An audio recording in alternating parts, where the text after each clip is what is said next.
ಮೌಲ್ಯಾಧಾರಿತ ಶಿಕ್ಷಣ ಈ ವಿಷಯವನ್ನು ಕುರಿತು ಉಪನ್ಯಾಸವನ್ನು ನೀಡಲಿರುವವರು ಡಾಕ್ಟರ್ ಗುರುರಾಜ್ ಪಾಟೀಲ್, ತರಬೇತುದಾರರು ಹಾಗೂ ಆಪ್ತ ಸಮಾಲೋಚಕರು, ಹುಬ್ಬಳ್ಳಿ. ಇವರು ತಮ್ಮ ಉಪನ್ಯಾಸವನ್ನು ನೀಡಬೇಕು ಅಂತ ಅವರಲ್ಲಿ ವಿನಂತಿಸಿಕೊಳ್ತೇನೆ. ನನ್ನ ಹೆಸರು ಡಾಕ್ಟರ್ ಗುರುರಾಜ್ ಪಾಟೀಲ್ ಅಂತ ಹೇಳಿ ಹುಬ್ಳಿಯಿಂದ ಬಂದೀನಿ. ನನಗೆ ಒಂದಿಷ್ಟು ಟೈಮಿನ ಅವಧಿ ಕೊಟ್ಟಾರೆ, ಅಷ್ಟು ಟೈಮ್ನಾಗ ನಾ ಮಾತಾಡಬೇಕು. ಒಂದನೇದ್ದು. ಎರಡನೇದ್ದು, ನಾವು ಮಾತಾಡೋರಿ ಸ್ವಲ್ಪ ಹೆಚ್ಚಿಗೆ ಮಾತಾಡಿದ್ರೆ ಎಲ್ಲರೂ ಸೇರಿ ಒಂದ್ಸಲ ಜೋರಾಗಿ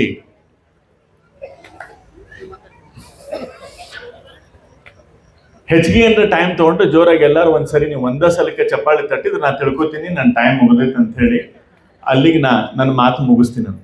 ಯಾಕಂದ್ರೆ ಮಾತಾಡೋರಿಗೆ ಮೈಕ್ ಸಿಕ್ಕರೆ ಮಾತಾಡ್ಕೊಂತ ಇರ್ತೀವಿ ನಾವು. ಇವತ್ತು ನನಗೆ ಕೊಟ್ಟಿರುವಂತಹ ವಿಷಯ ಮೌಲ್ಯಾಧಾರಿತ ಶಿಕ್ಷಣ ಅಂತ. ಏನಿದು ಮೌಲ್ಯಾಧಾರಿತ ಶಿಕ್ಷಣ? ಈ ಒಂದು ವಾಕ್ಯದಲ್ಲಿ ಎರಡು ಶಬ್ದಗಳ ಸಮ್ಮಿಲನ ಇದೆ. ಒಂದು ಮೌಲ್ಯ, ಇನ್ನೊಂದು ಶಿಕ್ಷಣ ಅಂತ.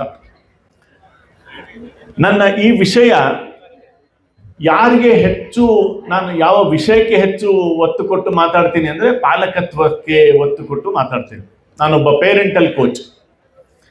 ಮಕ್ಕಳನ್ನ ಬೆಳೆಸುವುದು ಹೇಗೆ ಅಂತ ಹೇಳಿ ಸಾಕಷ್ಟು ಕಡೆ ಕೆಲಸ ಮಾಡೀನಿ. ಒಂದು 20 ವರ್ಷದ ಅನುಭವ.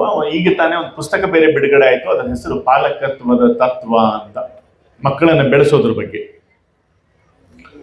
ಇವತ್ತಿನ ದಿನಮಾನದಲ್ಲಿ ನಡೀತಾ ಇರುವಂತಹದ್ದು ಏನು ಅನ್ನೋದನ್ನ ಒಂದ್ ಸ್ವಲ್ಪ ನಾವೆಲ್ಲರೂ ನಮ್ಮ ಮನೆಯೊಳಗಿರ್ಲಿಕ್ಕಿಲ್ಲ, ಆದ್ರೆ ಪ್ರಪಂಚದಲ್ಲಿ ನಡೀತಾ ಇರುವಂತಹ ಪರಿಸ್ಥಿತಿಯನ್ನ ನಾವು ಸೂಕ್ಷ್ಮವಾಗಿ ವಿಚಾರ ಮಾಡಿ ನೋಡಿದಾಗ ಮಕ್ಕಳಲ್ಲಿ ಶೈಕ್ಷಣಿಕವಾದಂತ ಆಸಕ್ತಿ ಕಡಿಮೆ ಆಗೋದು, ಮನೆಯೊಳಗ ಅಪ್ಪ ಅವನ ಜೊತೆ ಜಗಳಾಡೋದು.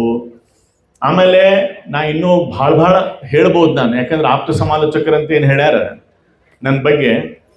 ನಾನು ಕೌನ್ಸಿಲಿಂಗ್ ಮಾಡ್ತೀನಿ ರೀ. ಆ ಕೌನ್ಸಿಲಿಂಗ್ ಒಳಗೆ ನನ್ನ ಹತ್ರ ಕೇಸ್ ಬರ್ತಾವ ಮಕ್ಕಳನ್ನ ಹ್ಯಾಂಡಲ್ ಮಾಡೋ ಸಮಸ್ಯೆಗಳನ್ನ. ಇವತ್ತು 30-40 ವರ್ಷದಿಂದ ನಮ್ಮ ಅಪ್ಪ ಅಮ್ಮಗೆ ಇದು ಅವಶ್ಯಕತೆ ಇತ್ತಾ ಅಂತ ಒಂದು ಪ್ರಶ್ನೆ.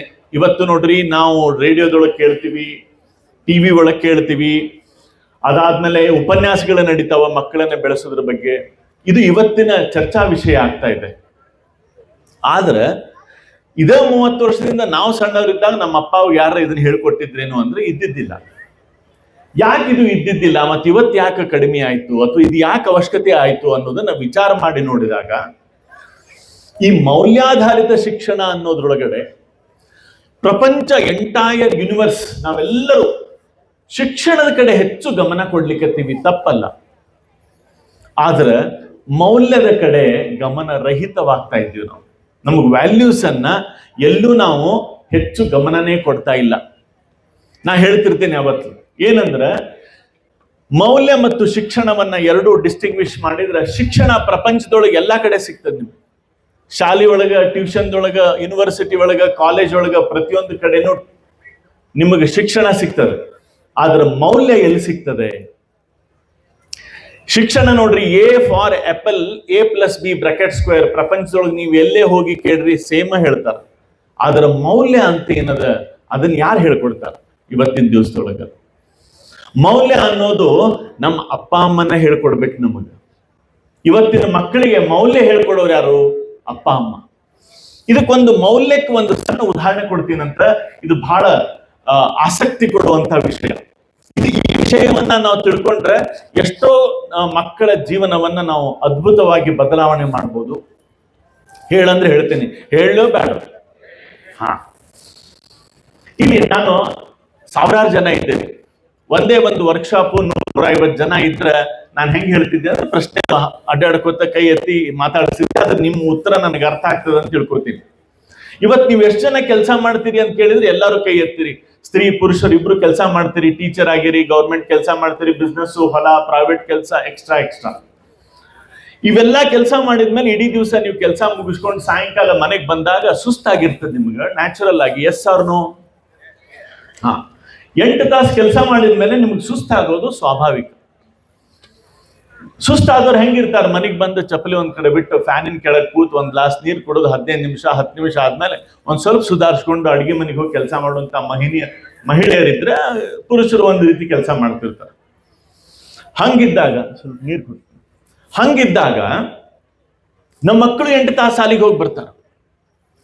8 ತಾಸು ಶಾಲೆಗೆ ಹೋಗಿ ಬಂದ ಮೇಲೆ ಅವರು ಸುಸ್ತಾಗಿರ್ತಾರೋ ಫ್ರೆಶ್ ಇರ್ತಾರೋ? ಯಾರ್ಯಾರು ಸುಸ್ತಾಗಿರ್ತಾರ ಅಂದ್ರಲ್ಲ, ಅವ್ರು ನಿಮ್ಮ ಮಕ್ಕಳು ಶಾಲೆಯಿಂದ ಬಂದಾಗ ನೋಡೇ ಇಲ್ಲ ನೀವು. ಅವ್ರು ಸುಸ್ತಾದವ್ರು ಚಪ್ಪಲಿ ಹೆಂಗ್ ಬಿಡ್ತಾರ, ಗೇಟ್ ಬಾಗ್ಲ ಹೆಂಗ್ ತೆಗಿತಾರ, ಬೂಟ್ ಎಲ್ಲಿ ಇಡ್ತಾರ, ಬ್ಯಾಗ್ ಎಲ್ಲಿ ಇಡ್ತಾರ, ಶರ್ಟ್ ಹೆಂಗ್ ತೆಗಿತಾರ, ID ಕಾರ್ಡ್ ಹೆಂಗ, ಟೈ ಹೆಂಗ್ ತೆಗಿತಾರ್ರಿ ಇವ್ರು? ನೀವ್ ಹೇಳ್ದಂಗ್ ತೆಗಿತಾರೋ ತಿಳಿದಂಗ್ ತೆಗಿತಾರೋ? ತಿಳಿದಂಗ್ ತೆಗಿತಾರಂದ್ರ ನೀವ ಹೇಳಿದಂಗ ಅವ್ರ ಹತ್ರ ಶಕ್ತಿ ಫ್ರೆಶ್ ಇದಾರೋ ಸುಸ್ತಾಗಿರ್ತಾರ? ಮಕ್ಕಳು ಫ್ರೆಶ್ ಇರ್ತಾರ ಶಾಲೆಯಿಂದ ಬಂದಾಗ. ತಾಯಂದ್ರಿಗೆ ಕಾಡ್ತಿರ್ತಾರ. ತಾಯಿ ಒಂದ್ ರೀತಿ ಹೇಳ್ತಿರ್ತಾಳ ಬಾಯಿಲಿ. ಯಾಕಂದ್ರೆ ತಾಯಿಗೆ ಒಂದ್ ಕೆಲಸ ಇರ್ತೈತೆ, ಅಸೈನ್ಮೆಂಟ್ ಇರ್ತೈತೆ. ಏನಂದ್ರೆ ಇವನ್ನ ಮಗ ಬಂದ ಲಘು ನೀವಾಗ ಟ್ಯೂಷನ್ ಕಳಿಸ್ಬೇಕ, ಮುಖ್ಯ ಕೆಲಸ. ಬಂದ ತಕ್ಷಣ ಏನ್ ಕೆಲಸ? ಬಾ ಬಚ್ಚಲಕ್ ಹೋಗ, ಕೈಕಾಲು ಮುಖ ತಕ್ಕೋ, ಡ್ರೆಸ್ ಚೇಂಜ್ ಮಾಡ, ತಿಂಡಿ ತಿನ್ನ, ಟ್ಯೂಷನ್ಗೆ ಹೋಗ. ಫಾಸ್ಟ್ ಆಗಿ ಇದನ್ನ ಬೆನ್ನೆತ್ತಿರ್ತಾಳ. ಆದ್ರ ಮಗ ಹಂಗಲ್ರಿ. ಸಣ್ಣ ಮಗ ಬಂದಿರ್ತಾನೆ, 2ನೇತ್ತ 1ನೇತ್ತ 3ನೇತ್ತ. ಅವ್ವ ಇವತ್ತು ಬಾಯಿಲೆ ಸಾಲ್ಯಾಗ ಏನಾಯ್ತು ಸುದ್ದಿ ಹೇಳ್ತೀನಿ ನಾ. ಮಗಳು ಹೇಳ್ತಾಳ, ಯವ್ವ ಬಾಯಿಲೆ ನಮ್ಮ ಮನ್ಯಾಗ ನಮ್ಮ ಶಾಲಿ ಒಳಗೆ ನಮ್ಮ ಟೀಚರ್ ನಂಗೆ ಏನಂದ್ರ. ಅದ್ರ ತಾಯಿಗೆ ತಂದಿಗೆ ಬಿಸಿ ಇರ್ತೀವಿ ನಾವು. ಅದರ್ ಟೈಮ್ಗೆ ನಮಗ್ ಫೋನು, ಅದರ್ ಟೈಮ್ಗೆ ಟಿವಿನೋ, ಅದರ್ ಟೈಮ್ಗೆ ಕುಕ್ಕರ್ ಸೀಟೋ ಮತ್ತೊಂದು ಮುಗಿದೊಂದು. ನಾವು ಅವಾಗ ಏನ್ ಹೇಳ್ತೀವಿ? ಬಚ್ಚಲಕ್ ಹೋಗ, ಅಂಗಿ ಚೇಂಜ್ ಮಾಡ, ತಿಂಡಿ ತಿನ್ನ, ಶಾಲೆಗೆ ಹೋಗ್, ಟ್ಯೂಷನ್ಗೆ ಹೋಗ್. ಹೌದೋ ಅಲ್ಲೋ? ಹಿಂಗ್ ಮಾಡ್ತಿದ್ದಾಗ ಅವ್ರ ಕೈಯಾಗ ಒಂದು ಸ್ಟಾರ್ ಮಾರ್ಕ್ ಹಾಕಿರ್ತಾರೆ ಟೀಚರ್ ಇವತ್ತು ಸ್ಟಾರ್ ಮಾರ್ಕ್ ಹಾಕ್ಯಾರ ನೋಡ್ಬಾ ಇಲ್ಲೇ ಅಂದ್ರ ನಾವೇನಂತೀವಿ? ಬಚ್ಚಲಕ್ ಹೋಗ. ಯಾಕಂದ್ರೆ ನಮಗ ನೆಕ್ಸ್ಟ್ ಏನ್ ಮಾಡ್ಬೇಕಾಗಿತ್ತಲ್ಲ ಮಕ್ಕಳಿಗೆ, ಅದ್ರ ಸಲುವಾಗಿ ಬೆನ್ನತ್ತಿರ್ತೀವಿ. ಇದ ಮಗ 2ನೇತ್ತ 3ನೇತ್ತ ಇದ್ದವ್ರು ಹಾಂಗ 5ನೇತ್ತಾಗ ಬರ್ತಾರ. 5ನೇತ್ತ 6ನೇತ್ತಾಗ ಬಂದಾಗ ಸಾಲಿ ಬಸ್ ಮನಿ ಮುಂದೆ ಹಾಸಿ ಹೋಗ್ತೈತಿ, ಅಥವಾ ಆ ಸಮಯ ಮೀರ್ತೈತಿ. 4ಕ್ಕೆ ಬರ್ಬೇಕಿತ್ತ, 4 ಆದ್ರೂ ಬರ್ಲಿಲ್ಲಲ್ಲ, 4, 5 ಆದ್ರೂ ಬರ್ಲಿಲ್ಲಲ್ಲ ಅಂತ ತಾಯಿ ಕಿಟಕಿಯಿಂದ ನೋಡ್ತಿರ್ತಾಳ. ಅವ ಅಲ್ಲೇ ಗೆಳೆಯನ್ ಜೊತೆ ಹರಟಿ ಹಚ್ಕೊಂಡು ನಿಂತಿರ್ತಾನ. ಅವಾಗ ತಾಯಿ ಓದಿರ್ತಾಳೆ, ರಮೇಶ ಲಗುನ ಬಾ, ಯಾಕಂದ್ರೆ ಟ್ಯೂಷನ್ಗೆ ಹೋಗ್ಬೇಕಾಗೈತಿ. ಬಂದೇವ 2 ನಿಮಿಷ ತಡಿ ಅಂತ ಅವ ಅಲ್ಲಿಂದ ಒದರ್ತಾನೆ. ಒಂದ್ 2-3 ನಿಮಿಷ ಆದ್ಮೇಲೆ ಬರ್ತಾನೆ. ಈಗ ನೋಡ್ರಿ, ಮಗ 6ನೇತ್ತ ಇದ್ದಾನ, 7ನೇತ್ತ ಇದ್ದಾನೋ, 5ನೇತ್ತ ಇದ್ದಾನೋ, ಮನಿ ಒಳಗ್ ಬಂದ, ಚಪ್ಪಲಿ ಒಂದ್ ಮೂಲ್ಯಾಗ ಎಲ್ಲಿ ಬಿಡ್ಬೇಕು ಕರೆಕ್ಟ್ ಬಿಟ್ಟ, ಸೀದಾ ತನ್ನ ರೂಮ್ ಹೋದ, ಯೂನಿಫಾರ್ಮ್ ಚೇಂಜ್ ಮಾಡ್ಕೊಂಡ. ಬಂದವನ ಕೈಕಾಲ್ ಮುಖ ತಕೊಂಡ್ ಬಂದು ತಿಂಡಿ ಕೊಡಂದ. ತಿಂಡಿ ಅವ್ವ ರೊಟ್ಟಿ ಕೊಟ್ಲು, ಮುದ್ದಿ ಕೊಟ್ಲು, ಏನೋ ಉಪ್ಪಿಟ್ಟು ಕೊಟ್ಲು, ಏನೋ ಒಂದ್ ಕೊಟ್ಲು ತಿನ್ನಾಕ. ತಿನ್ಕೊಂತ ಕುಂತ ಅವಾಗ ಅವು ಕೇಳಲಿಕ್ಕತ್ಲು, ಶಾಲ್ಯಾಗ ಏನ್ ಆತಿವತ್ತ? ಅವಾಗ ಅವ ಏನ್ ಹೇಳ್ತಾನ, ಶಾಲ್ಯಾಗ ಏನ್ ಹಾಕೈತಿ? ದಿವಸ ಅದ ಟೀಚರ್ ಬಂದ್ರೆ ಪಾಠ ಹೇಳಿದ್ರೆ ಮುಗಿತ, ನಾನು ಟ್ಯೂಷನ್ಗೆ ಹೋಗ್ಬೇಕಲ್ಲ ಅಂತ ನನ್ ತಲೆ ತಿನ್ನಕ್ ಹೋಗ್ಬೇಡ. ಈಗ ನೋಡ್ರಿ ಶುರುವಾಗಿರುವಂತಹದ್ದು ಇವತ್ತಿನ ದಿವಸದೊಳಗೆ. 6ನೇತ್ತ ಬಂದ ಮಗು ತಾಯಿ ಜೊತೆಗೆ ಮಾತಾಡಕ ರೆಡಿ ಇಲ್ಲ. ಅವ ತನ್ನ ಪಾಡಿಗೆ ಮಗನೋ ಮಗಳು ಟ್ಯೂಷನ್ಗೆ ಮತ್ತೊಂದ್ ಕಡೆನೋ ಆಟಕ್ಕೋ ಎಲ್ಲೋ ಹೋಗ್ಬಿಟ್ರು. ಅದ್ರ ತಾಯಿ ಮಾತಾಡೋ ಅನ್ಲಿಕ್ಕೆ ಮಾತಾಡುವಂತ. ಇದನ್ನ ಯಾಕೆ ಇವತ್ತು ನಿಮಗೆ ಹೇಳಲಿಕ್ಕತ್ತೀನಂದ್ರೆ, ಇದ ಮಗು ನಾಳೆ 9ನೇತ್ತ 10ನೇತ್ತಾಗ ಬಂದಾಗ, ನನ್ನ ಮಾತು ಕೇಳ್ರಿ, ಬಹಳ ಇಂಪಾರ್ಟೆಂಟ್ ಇದೆ. ಇದ ಮಗು 8ನೇತ್ತ 9ನೇತ್ತ 10ನೇತ್ತಾಗ ಬಂದಾಗ ಅವನ ಜೀವನದೊಳಗೆ ನಡೆಯುವಂತ ಸನ್ನಿವೇಶ, ಸುದ್ದಿ, ವಿಚಾರ, ಬದಲಾವಣೆಗಳು ಅವನ ಬಾಯಿಂದ ಬರಬೇಕು ಅಥವಾ ಮತ್ತೊಬ್ಬರ ಬಾಯಿಂದ ನಮ್ ಕಿವಿಗೆ ಬೀಳ್ಬೇಕು? ಅವನ ಬಾಯಿಂದ ನಿಮ್ ಕಿವಿಗೆ ಬಿದ್ರೆ ನೀವು ಅವನಿಗೆ ಮಾರ್ಗದರ್ಶನ ಮಾಡ್ಲಿಕ್ಕೆ ಸಾಧ್ಯತೆ. ಆದ್ರೆ ಬ್ಯಾರೆದವರಿಂದ ಬಂದಾಗ ಅದು ಬಲ್ತ್ ಬಿಟ್ಟಿರ್ತೈತಿ. ಸೂಕ್ಷ್ಮವಾದಂತಹ ವಿಚಾರ ಇದು. ಯಾಕಿದು ಹಿಂಗ ಆಗ್ಲಿಕ್ಕತ್ತೈತಿ ಇವತ್ತು ಸಮಾಜದೊಳಗ? ನಾವ್ ಆಗ್ಲೇ ಮಾತಾಡ್ಕೊತ ಕೂತಿದ್ವಿ. ಇದು ಒಂದಲ್ಲ, ನಾನು ನಿಮ್ಗೆ 1 ತಾಸು ಮಾತಾಡ್ಬೋದು. ನನಗೆ ವೆರೈಟಿ ಆಫ್ ಕೇಸಸ್ ಅಂತ ಬರ್ತಾವಂತ. ರೀಸೆಂಟ್ ಆಗಿ ಒಂದು ಸ್ಕೂಲಿನ ಪ್ರಿನ್ಸಿಪಲ್, ನಾನು ಸ್ಕೂಲ್ಗೆಲ್ಲ ಮೆಂಟರಿಂಗ್ ಮಾಡ್ತೀನಿ, ಟೀಚರ್ಸ್ ಟ್ರೈನಿಂಗ್ ಮಾಡ್ತೀನಿ, ಪೇರೆಂಟಿಂಗ್ ಸೆಮಿನಾರ್ ಮಾಡ್ತೀನಿ. ಒಂದು ಸ್ಕೂಲ್ ಒಳಗೆ ಒಂದು ಪ್ರಿನ್ಸಿಪಲ್ ಕರೆದ್ರು, ಒಂದು ಮೀಟಿಂಗ್ ಕರೆದಿದ್ರು ನನಗೆ. ಸರ್, ನಮ್ಗೆ ಒಂದು ಟೀಚರ್ಸ್ ಟ್ರೈನಿಂಗ್ ಪ್ರೋಗ್ರಾಮ್ ಆದ್ಮೇಲೆ ಕರೆದಿದ್ರು. ಸರ್, ಒಂದು ಸಮಸ್ಯೆ ಆಗ್ಬಿಟ್ಟದ ನಮಗೆ. ಇದು ಹೋದ ವರ್ಷದ್ದು. ಯಾವ ಊರು ಯಾವ ಸ್ಕೂಲು ಅದು ದೊಡ್ಡದಲ್ಲ, ಅದು ಗರ್ಲ್ಸ್ ಸ್ಕೂಲ್. ಶಾಲೆ ಒಳಗ ಟೀಚರು ಪ್ರವಾಸಕ್ಕೆ ಕರ್ಕೊಂಡು ಹೋಗ್ಯಾರಿ. ಪ್ರವಾಸ ಮುಗಿಸ್ಕೊಂಡು ಇನ್ನ ಪ್ರವಾಸಕ್ಕೆ ಹೊಂಟಾರ. ಹಾದಿ ಒಳಗ ಅವ್ರ ಹುಡುಗರು ಮಾತಾಡೋದನ್ನ ಸೂಕ್ಷ್ಮವಾಗಿ ಟೀಚರ್ ಕೇಳ್ಯಾರ. ಅವ್ರ ಕಿವಿಗೆ ಬಿದ್ದೈತಿ. ಬಸ್ ಒಳಗೆ ಇಂತಿಂತ ಏನೇನೋ ವಿಚಾರಗಳು, ಇವ್ರ ಮಾತುಗಳನ್ನ ಕೇಳಿಸ್ಕೊಂಡಾರ. ಅವಾಗ ಒಂದು ಟೈಮ್ ಕೊಟ್ಟಾರ. ಏನಂದ್ರೆ ಎಲ್ಲರೂ ಹೋಗಿ ಇಲ್ಲೊಂದು ಗಾರ್ಡನ್ ಒಳಗ ಸೆಲ್ಫಿ ತೆಗ್ಸ್ಕೊಂಬರೋಣ, ಫೋಟೋ ತೆಗ್ಸ್ಕೊಂಬರೋಣ, ನಡೀರಿ ಅಂತ ಎಲ್ಲಾ ಹುಡುಗರನ್ನ ಅಲ್ಲಿ ಹೊರಗೆ ಕಳಿಸಿ ಫೋಟೋ ಸೆಷನ್ ಮಾಡ್ಲಿಕ್ಕೆ. ಇಲ್ಲಿ 2-3 ಮಂದಿ ಟೀಚರ್ ಬ್ಯಾಗ್ ಚೆಕ್ ಮಾಡಿದ್ರೆ ಏನೇನ್ ಸಿಗಬಾರ್ದಲ್ಲ ಅವಷ್ಟು ಬ್ಯಾಗ್ನಾಗ ಸಿಗ್ತು. ನಾ ಹೇಳಂಗಿಲ್ಲ ಏನಂತ, ಯಾಕಂದ್ರೆ ಹುಡುಗರು ಅದಾರ ಇಲ್ಲಿ. ಯಾಕೆ ಹಿಂಗಾತು? ಯಾಕೆ ಇವತ್ತು ನಮ್ಮ ಮಕ್ಕಳು ಈ ರೀತಿ ಎಲ್ಲೆಲ್ಲೋ ಯಾವ್ದಾವ್ದೋ ದಿಕ್ಕಿನಾಗ ಹೊಂಟಾರ? ನಾವೇನ್ ಮಾಡ್ಲಿಕ್ಕತ್ತೀವಿ? ನಾಳೆ ಇವ್ರಿಗೇನಾದ್ರೂ ಆದ್ರೆ ಇದ ಸಮಾಜಕ್ಕೆ ಬೈತೀವಿ, ಸೊಸೈಟಿಗೆ ಬೈತೀವಿ, ರಾಜಕಾರಣಕ್ಕೆ ಬೈತೀವಿ, ದೇಶಕ್ಕೆ ಬೈತೀವಿ, ಪರಿಸರಕ್ಕೆ ಬೈಕೋತ ಕೊಡ್ತೀವಿ ನಾವು. ಆದ್ರೆ ಈ ಮೌಲ್ಯ ಅನ್ನೋದು ಇಲ್ಲಿಂದ ಶುರುವಾಗ್ತೈತಿ. ನಾವು ಏನ್ ಹೇಳ್ಕೊಡ್ಬೇಕು ಇವತ್ತು? ಸಮಾಜ ಇವತ್ತು ಕೆಡ್ಲಿಕ್ಕೆ ಕೆಟ್ಟ ಜನರಿಂದ ಅಲ್ಲ, ಒಳ್ಳೆ ಜನ ನಾವೆಲ್ಲರೂ ಸುಮ್ಮನೆ ಕೂತಾಗ ಸಮಾಜದೊಳಗೆ ವ್ಯತ್ಯಾಸಗಳು ಕಾಣಿಸ್ತಾವ. ಸೊ ಅದಕ್ಕೆ ಮೊದಲನೆಯ ಮೌಲ್ಯ ಯಾವುದಪ್ಪ ಅಂತಂದ್ರೆ, ಮಕ್ಕಳಿಗೋಸ್ಕರ ನಾವೇನಾದ್ರೂ ಒಂಚೂರಾದ್ರೂ ಸಮಯ ಕೊಡ್ಲಿಕ್ಕೆ ಸಾಧ್ಯನಾ ಇವತ್ತು? ಮೌಲ್ಯಾಧಾರಿತ ಶಿಕ್ಷಣ. ನಾನು ಬಹಳಷ್ಟು ಶಿಕ್ಷಣದ ಬಗ್ಗೆ ಮಾತಾಡ್ಲಿಕ್ಕಿಲ್ಲ ಇವತ್ತು, ಶಿಕ್ಷಣದ ಬಗ್ಗೆನೂ ಸ್ವಲ್ಪ ಹೇಳ್ತೀನಿ. ಆದ್ರೆ ನಾ ಹೇಳುವಂತ ವಿಚಾರ ಏನಂತಂದ್ರೆ, ಮೌಲ್ಯ ಅಂದ್ರೆ ನಾವು ಮಕ್ಕಳ ಜೊತೆಗೆ ಸಮಯ ಕೊಟ್ಟಾಗ, ಮಕ್ಕಳನ್ನ ಅರ್ಥೈಸ್ಕೊಂಡಾಗ. ಇದು ಶಿಕ್ಷಣಕ್ಕೆ ಹೆಂಗೆ ಸಂಬಂಧ ಇದೆ ಇವತ್ತು?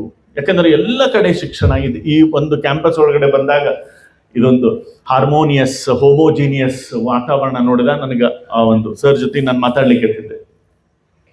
ಶಿಕ್ಷಣ ಯಾವಾಗ ಸಾಧ್ಯ ಐತಿ ಅಂದ್ರೆ, ಯಾವಾಗ ಮೌಲ್ಯಗಳು ಸರಿಯಾದ ದಿಕ್ಕಿನೊಳಗಿರ್ತಾವೋ ಆವಾಗ ಮಾತ್ರ ಶಿಕ್ಷಣ ತನ್ನ ಸ್ಥಿತಿಗತಿ ಒಳಗಿರ್ತೈತಿ. ಇಲ್ಲ ಅಂದ್ರೆ ಏನಾಗ್ತೈತೆ ಅಂದ್ರೆ, ಶಿಕ್ಷಣ ಸುಮ್ಮನೆ ಯೂಸ್ ಮಾಡ್ಕೊಳಿಕತ್ತಂಗೆ ನಡೆದಿರ್ತೈತೆ ನಮ್ಮ ಜೀವನದೊಳಗೆ. ಇವತ್ತೆಲ್ಲರೂ ನೋಡ್ರಿ ಒಂದೇ ದಿಕ್ಕಿನೊಳಗೆ ಹೊಂಟ್ಬಿಟ್ಟಿವಿ ನಾವು. ಎಲ್ಲರೂ ಯಾವ್ದಾರ ಡಾಕ್ಟರ್ ಆಗ್ಬೇಕು, ಇಲ್ಲ ಅಂದ್ರೆ ಇಂಜಿನಿಯರ್ ಆಗ್ಬೇಕು. ಈ ಒಂದು ಸರಾಸರಿ ತೆಗೆದಾಗ ನಾನು ಒಂದಿಷ್ಟು ವಿಷಯಗಳನ್ನು ಹಂಗೆ ಹೇಳ್ತೀನಿ. ನಾನು ಬಹಳಷ್ಟು ಕಾಂಪಿಟೇಟಿವ್ ಎಜುಕೇಶನ್ ಸೆಂಟರ್ ಜೊತೆಗೆ ಕೆಲಸ ಮಾಡಿರುವಂಥದ್ದು 2018ರಿಂದ 2021-22ವರೆಗೂ. ಹೆಸರು ಹೇಳಬಾರ್ದು ನಾನು. ಅವ್ರ ಜೊತೆ ನಾನು ಮಾತಾಡಿದಾಗ 1000 ಹುಡುಗರು ಅಡ್ಮಿಷನ್ ಮಾಡಿಸ್ಕೊಂಡ್ರಲ್ಲ ಸರ್, ಇವರು ಈ 1000 ಹುಡುಗರು ಡಾಕ್ಟರ್ ಆಗ್ತಾರ? ಅವ್ರು ಹೇಳಿದ್ರು 8ರಿಂದ 9 ಜನ ಡಾಕ್ಟರ್ ಆಗ್ತಾರೆ 1000 ಒಳಗೆ, ಸರಾಸರಿ ಅವ್ರಿಗೆ ಗೊತ್ತಿದ್ದಾರೆ ಇದು. ಹಂಗಂದ್ರೆ ಇದು ಏನು ಅಂತ ಕೇಳಿದ್ರು, ಅವ್ರು ಹೇಳಿದ್ರು 8 ಜನ ರ್ಯಾಂಕು, ಉಳಿದವರು ಬ್ಯಾಂಕು. 8 ಜನ ರ್ಯಾಂಕು, ಉಳಿದವರು ಬ್ಯಾಂಕು. ನಾನು ಯಾವುದನ್ನು ಕ್ರಿಟಿಸೈಸ್ ಮಾಡ್ಲಿಕ್ಕತ್ತಿಲ್ಲ. ನಾವು ಯಾವ ದಿಕ್ಕಿನಾಗ ಹೊಂಟೀವಿ?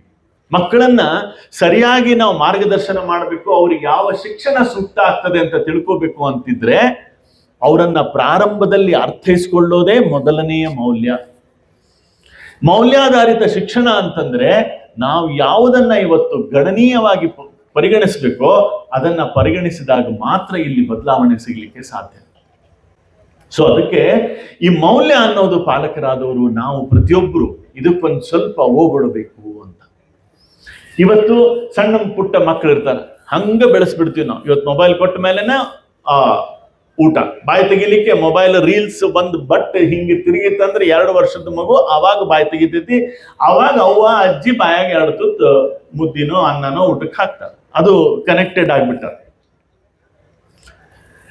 ಇದು ಹಿಂಗೆ ನಡೀತಾ ಹೋಗುವಂತಹದ್ದು. ಆದರೆ ಎಲ್ಲಿಗೆ ಬಂತು ಪರಿಸ್ಥಿತಿ?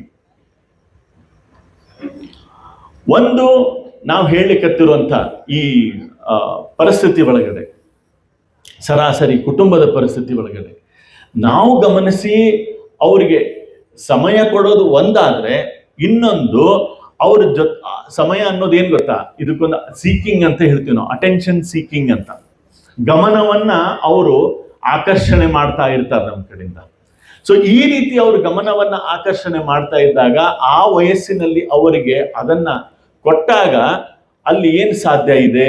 ಬದಲಾವಣೆ ಮತ್ತು ಬೆಳವಣಿಗೆ ಸಾಧ್ಯ ಇದೆ. ಇದು ಒಂದಾದ್ರೆ, ಇನ್ನೊಂದು ನಾನು ಬಹಳ ಹೇಳ್ಕೊಡ್ಬೇಕು. ನಾನು ಇದನ್ನ ಮೌಲ್ಯದೊಳಗಡೆ ಬರುವಂತಹ ಮತ್ತೊಂದು ವಿಷಯ. ಎಷ್ಟು ಜನರಿಗೆ ನಿಮ್ಮ ಮಕ್ಕಳು ಮಾತು ಕೇಳಬೇಕು ಅಂತ ಅನಿಸ್ತದೆ? ಮಕ್ಕಳು ಮಾತು ಕೇಳ್ತಾರೆ? ಮಕ್ಕಳು ಮಾತು ಕೇಳ್ತಾರ? Yes or no? ಕೇಳೋದಿಲ್ಲ. ಕೇಳಿದವರು ನಸೀಬಾನ್ರು. ಇವತ್ತಿನ ದಿವಸದೊಳಗೆ ಮಕ್ಕಳು ಮಾತು ಕೇಳ್ತಾರ ಅಂದ್ರೆ ಒಂದು ದೊಡ್ಡ ಪ್ರಶ್ನೆ ಆಗ್ಯದ ನಮಗೆ. ಇಂಗ್ಲಿಷ್ ಒಳಗಡೆ ಒಂದು ಸ್ಟೇಟ್ಮೆಂಟ್ ಅದ ರೀ. ಏನಪ್ಪಾ ಅಂತಂದ್ರೆ, our childrens never listen elder word but they never failed in imitating them ಅಂತ. ಮಕ್ಕಳು ಎಂದೂ ಪಾಲಕರ ಮಾತು ಕೇಳೋದಿಲ್ಲ, ಆದರೆ ಅನುಕರಣೆ ಮಾಡೋದನ್ನ ಎಂದೂ ಬಿಟ್ಟಿಲ್ಲ ಅಂತ. ಅನುಕರಣೆ ಮಾಡ್ತಾರೆ ನಮ್ಮ ಮಕ್ಕಳು ಇವತ್ತು.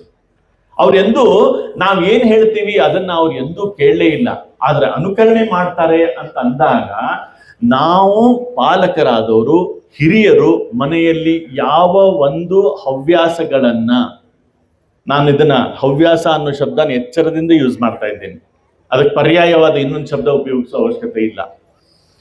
ಯಾವ ಹವ್ಯಾಸಗಳನ್ನ ನಾವು ನಮ್ಮ ಕುಟುಂಬದಲ್ಲಿ ರೂಢಿಯಲ್ಲಿ ಇಟ್ಕೊಂಡಿವೋ ಅದೇ ಹವ್ಯಾಸಗಳು ನಮ್ಮ ಮಕ್ಕಳಲ್ಲಿನೂ ಪ್ರತಿಬಿಂಬಿಸ್ತದೆ.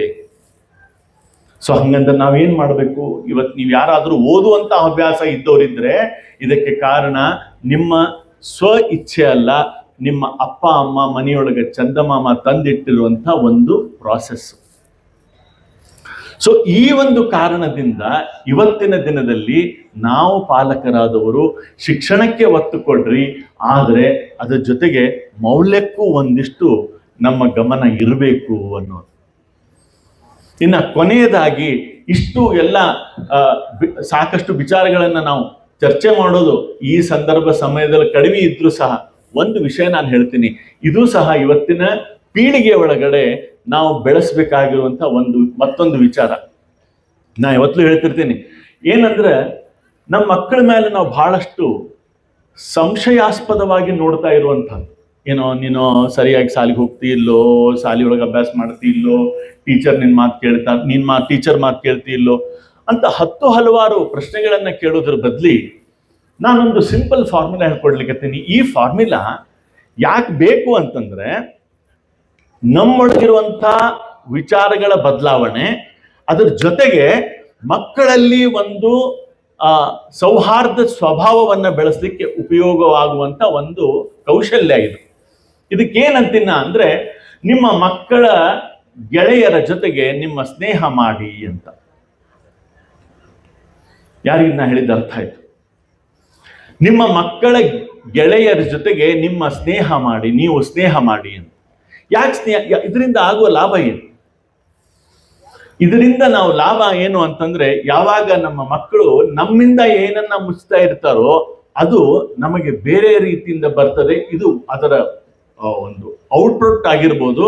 ಆದರೆ ಯಾವಾಗ ನಾವು ಸಮಾಜದಲ್ಲಿ ನಮ್ಮ ಮಕ್ಕಳ ರೀತಿ ಪ್ರತಿಯೊಬ್ಬರನ್ನೂ ನಾವು ನೋಡ್ತೀವೋ, ಆವಾಗ ಸಮಾಜದಲ್ಲಿ ಏಕೀಕರಣ ಅಥವಾ ಗೆಳೆಯರಲ್ಲಿ ಒಂದು ಬಾಂಧವ್ಯ, ಆಮೇಲೆ ಸರಿಯಾದ ಗೆಳೆತನ ನಮ್ಮ ಮಕ್ಕಳು ಹಾದಿಯೊಳಗಿದ್ದಾರೆ ಅನ್ನೋದನ್ನ ಅರ್ಥೈಸಿಕೊಳ್ಳುವಂಥ ಸ್ವಭಾವ ನಮಗೆ ಅರ್ಥ ಆಗ್ತದೆ. ಸೊ ಅದಕ್ಕೆ ಈ ಕೆಲವೊಂದಿಷ್ಟು ವಿಚಾರಗಳನ್ನ ನಮ್ಮ ಜೀವನದಲ್ಲಿ ನಮ್ಮ ಮಕ್ಕಳಿಗೋಸ್ಕರ ನಾವು ರೂಢಿಸಿಕೊಂಡಾಗ ಇವು 3 ವಿಚಾರಗಳನ್ನ ನಾನು ಹೇಳಿದೆ, ಇದು ಮೌಲ್ಯಕ್ಕೆ ಸಂಬಂಧ ಇರುವಂತಹದ್ದು. ಸೊ ನಾವು ಇವತ್ತು ಶಿಕ್ಷಣಕ್ಕೆ ಎಷ್ಟು ಗಮನ ಕೊಡ್ತಾ ಇದ್ದೀವೋ ಅಷ್ಟೇ ಗಮನವನ್ನ ನಮ್ಮ ಮಕ್ಕಳ ಬೆಳವಣಿಗೆಗೆ, ಮೌಲ್ಯಕ್ಕೆ ನಾವು ಗಮನಿಸಬೇಕು ಅಂತ. ಇಂಗ್ಲಿಷ್ ಒಳಗಡೆ ಒಂದು ಬುಕ್ ಇದೆ, ಬ್ಯಾಕ್ ಟು ಬೇಸಿಕ್ ಅಂತ, B2B ಅಂತ ಹೇಳಿ. ಅದರೊಳಗಡೆ ಒಂದು ಸ್ಟೇಟ್ಮೆಂಟ್ ಹೇಳಿದ್ದಾರೆ. ನಾನು ಈ ವ್ಯಾಲ್ಯೂಸ್ ಬಗ್ಗೆ ಹೇಳಬೇಕು. ನಾನು ಏನು ಅಂದ್ರೆ, the formal education will take you for living, self education will fetch you for the fortune ಅಂತ. ಅಂದ್ರೆ ಔಪಚಾರಿಕ ಶಿಕ್ಷಣ ನಮಗೆ ಬದುಕಲಿಕ್ಕೆ ಕಲಿಸ್ತದೆ, ಅನೌಪಚಾರಿಕ ಶಿಕ್ಷಣ ಅದೃಷ್ಟ ಕೊಡುತ್ತದೆ ಅಂತ. ಅಂದರೆ ಇನ್ಫಾರ್ಮಲ್ ಎಜುಕೇಶನ್ ಅಂತ ಏನಿದೆ ಇವತ್ತು, ಇದೇ ಮೌಲ್ಯಾಧಾರಿತ ಶಿಕ್ಷಣ. ಅದೃಷ್ಟದ ಕಡೆ ನಮ್ಮ ಭವಿಷ್ಯ, ನಮ್ಮ ಇವತ್ತಿನ ಜನಾಂಗ ಅಥವಾ ಇವತ್ತಿನ ಮಕ್ಕಳು, ನಾಳೆ ನಮ್ಮ ಭವಿಷ್ಯ, ನಮ್ಮ ದೇಶ ಹಾಗೂ ನಮ್ಮ ಸಮಾಜದ ಅದೃಷ್ಟ ಆಗ್ಬೇಕು ಅಂದ್ರೆ ಅವರಿಗೆ ಔಪಚಾರಿಕ ಶಿಕ್ಷಣದ ಜೊತೆಗೆ ಅನೌಪಚಾರಿಕ ಶಿಕ್ಷಣವನ್ನ ಕೊಟ್ಟಾಗ ಅಂತ. ಅನೌಪಚಾರಿಕ ಶಿಕ್ಷಣ ಇಂಥ ಒಂದು ಪ್ಲಾಟ್ಫಾರ್ಮು, ಇಂಥ ಒಂದು ಗುರು ಸನ್ನಿಧಾನದೊಳಗೆ ನಮಗೆ ಇಂಥ ಒಂದು ಅನೌಪಚಾರಿಕ ಶಿಕ್ಷಣ ಸಿಗ್ತದೆ. ಸೊ ಈ ರೀತಿ ಕೆಲವೊಂದಿಷ್ಟು ವಿಚಾರಗಳನ್ನು ನಾವು ಬೆಳೆಸ್ಕೊಂಡಾಗ ನಮ್ಮ ಭವಿಷ್ಯವನ್ನ ಸದೃಢರಾಗಿ ನಾವು ಮಾಡ್ಲಿಕ್ಕೆ ಸಾಧ್ಯ ಅಂತ ಅನ್ಕೋತೀನಿ. ಸೊ ಅದಕ್ಕೆ ನನಗೆ ಇಲ್ಲಿವರೆಗೂ ಮಾತಾಡ್ಲಿಕ್ಕೆ ಅವಕಾಶ ಕೊಟ್ಟು ಶ್ರೀಗಳು ನನ್ನ ಗುರುತಿಸಿದ್ದಕ್ಕೆ ಅವರಿಗೆ ಅನಂತ ಧನ್ಯವಾದಗಳನ್ನು ಸಲ್ಲಿಸಿ, ನನಗೆ ಕೊಟ್ಟಿರೋ ಸಮಯವನ್ನ ನಾನು ಇಲ್ಲಿಗೆ ಮುಗಿಸ್ತೀನಿ. ಎಲ್ಲರಿಗೂ ಶುಭವಾಗಲಿ. ನಮಸ್ಕಾರ.